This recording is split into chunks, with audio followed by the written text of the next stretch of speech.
নমস্কার বন্ধুরা, সকল বন্ধুদের জানাই শুভ দীপাবলির শুভেচ্ছা। তো ভিডিওটা শুরু করা যাক।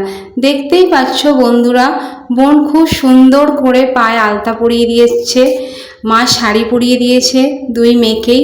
আমরা একটু নুপুর পরে নিলাম, নাহলে পাটা কেমন ফাঁকা ফাঁকা লাগে। এবার চলে যাব ঠাকুরের কাছে প্রদীপ দিতে। দুই মেয়ে মিলেই প্রদীপ দিয়ে দিলাম ঠাকুরের কাছে। ঠাকুরের কাছে তো সবাই বলে ঠাকুর সবাইকে ভালো রেখো। ঠাকুরকে কেউ কোনো দিন বলছে ঠাকুর তুমি কেমন আছো? আমরা দুজনে মিলে নমস্কার করে নিলাম। চলে যাব তুলসী মঞ্চে। 3টে ধূপ 3টে মোমবাতি জ্বালানো হয়েছে ঠাকুমা ঠাকুরদা বাবার নাম করে। এবার চলে এলাম দোরগোড়ায়, প্রদীপ দিয়ে দিলাম দুই মেয়ে মিলে। এবার চলে যাব উঠোনের কাছে। বোন দিচ্ছে, যেহেতু আমি ক্যামেরা ধরেছি তাই আমাকে আর দেখা যায়নি। এবার আমরা দুজনে মিলে একটু ভিডিও করে নিলাম, নিয়ে চলে যাব আমাদের পাড়ার ঠাকুরের কাছে।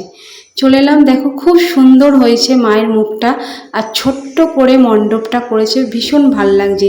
এবার চলে এলাম ফানুস ওড়াতে। বর, দেওর, যা, মাসির ছেলে, মামার মেয়ে সবাই মিলে খুব আনন্দ করলাম, খুব মজা করলাম। কিন্তু দীপাবলি বলে কথা, গান নাচ না হলে হয়? তো চলো শুরু করা যাক। आई है दिवाली सोनो जी घर वाली तेरी कंगने में दिल धड़काया है।